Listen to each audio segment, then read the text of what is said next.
Ah là là là là là là.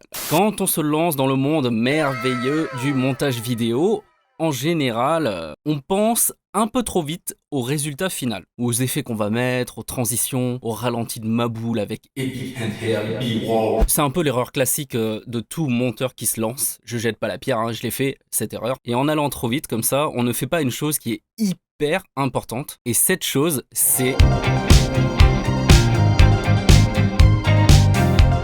YouTube, bonjour, j'espère que vous allez bien, je suis ravi de vous retrouver comme à chaque fois dans une nouvelle vidéo. Vous avez beaucoup apprécié mon dernier tuto, donc je vais continuer à faire des tutos pour vous aider à faire des montages vidéo, bon, dans Adobe Premiere parce que c'est mon logiciel principal, mais en discutant avec vous, je me suis dit que ça serait pas mal d'aller explorer aussi les autres logiciels. Bon, aujourd'hui c'est Adobe Premiere Pro CC 2020, mais ça fonctionne aussi avec les autres versions. Let's go. Donc je disais en intro, en général, on se lance beaucoup trop vite dans son montage. Ce qu'on fait, c'est qu'une fois qu'on a terminé de filmer, on prend ses rushs, on les importe dans le logiciel, on fait une séquence et puis on commence à dérusher.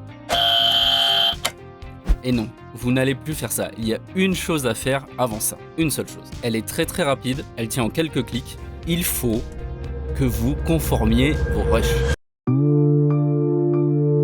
Et qu'est-ce que ça veut dire conformer ces rushs? Vous allez faire en sorte que tous vos rushs soient au bon framerate. Normalement, quand vous vous lancez dans un montage vidéo, vous avez une idée du framerate final de votre montage. 24 images par seconde, 25, 30, 100, peu importe. Vous aurez un framerate à la fin. Votre montage aura une certaine vitesse, le nombre d'images par seconde. Du coup, ce framerate est fixe et il est connu dès le début du montage. Si tous vos rushs sont à cette vitesse-là, imaginons que vous vouliez faire une vidéo en 25 images par seconde et que vous avez tout filmé en 25 images par seconde, aucun souci, vous importez en 25 images par seconde et puis let's go, votre film aura le même framerate que celui de votre caméra. Et d'ailleurs, j'en profite, quand on fait un export, parfois on se demande quel framerate on doit mettre sur son export.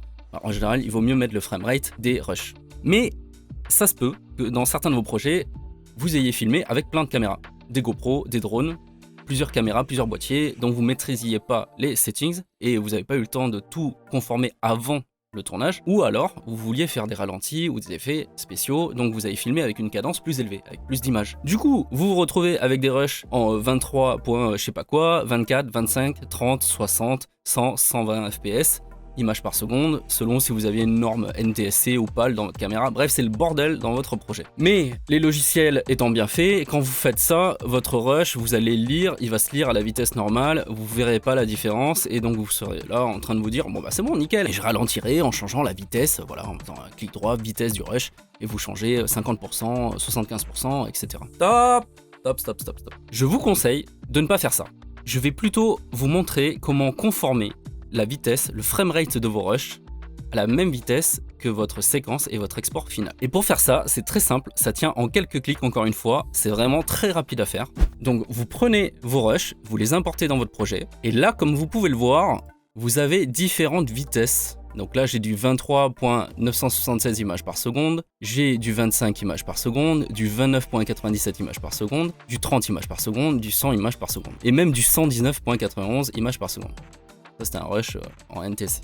Donc la manipulation elle est très simple, vous prenez tous vos rushs et si par exemple vous voulez faire un film en 25 images par seconde, vous faites clic droit, modifier, métrage et là vous allez dans la deuxième ligne, conformer à et vous mettez 25 images par seconde. Ok.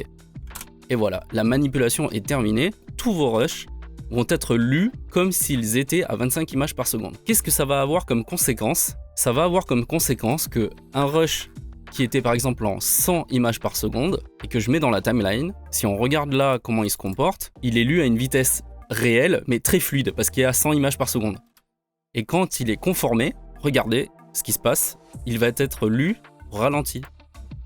Alors, je vous vois venir, vous allez me dire, mais je sais faire des ralentis, je sais faire ça, pourquoi faire ça? Et en fait, ce que ça vous permet de faire, c'est que si vous avez beaucoup de séquences que vous vouliez mettre au ralenti, ça va vous permettre de dérusher votre ralenti avant même de l'avoir mise au ralenti. En fait, en termes de process de travail, vous allez avoir tous vos rushs qui seront comme ça, et en fait, toute votre séquence va être au ralenti. Donc pour trouver le bon passage que vous vouliez mettre au ralenti, et pour pouvoir en faire peut-être un ralenti encore meilleur, en mettant des interpolations d'images, ça va vous permettre en fait finalement de vous rapprocher de votre résultat final sans prendre chaque petit bout de rush, vitesse, machin, en essayant de trouver le bon pourcentage de ralentissement. Attends, j'ai filmé en 100, faut que je mette à 50%, il y a combien d'images par seconde, voilà, bref. Vous le faites une fois, et en fait tout sera au ralenti et donc vous pourrez travailler votre montage, en fait vous concentrer plus sur votre montage plutôt que sur l'aspect technique de vos rushs. Et si vous voulez quand même voir ce rush ou ces rushs à des vitesses réelles, il suffit de les réimporter et de ne pas faire la modif. Vous mettez tout ça dans un dossier séparé et vous avez vos rushs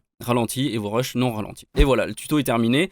Ça paraît basique comme manipulation, mais c'est essentiel pour avoir un workflow fluide. Si vous avez beaucoup de montage à faire et que vous avez des ralentis, vous savez que vous avez des ralentis à l'intérieur, vraiment je vous garantis, je vous promets, vous allez gagner un temps fou. Si tu as aimé cette vidéo, si vous avez appris un truc, si ce tuto vous a servi, lâchez un gros pouce bleu, explosez-moi le bouton likes. Moi, vous pouvez me retrouver sur tous les réseaux sociaux, Twitter, Instagram, Facebook, TikTok et la nouvelle chaîne Twitch avec TV à la fin. Je vous souhaite une bonne semaine et je vous dis à très vite pour une prochaine vidéo.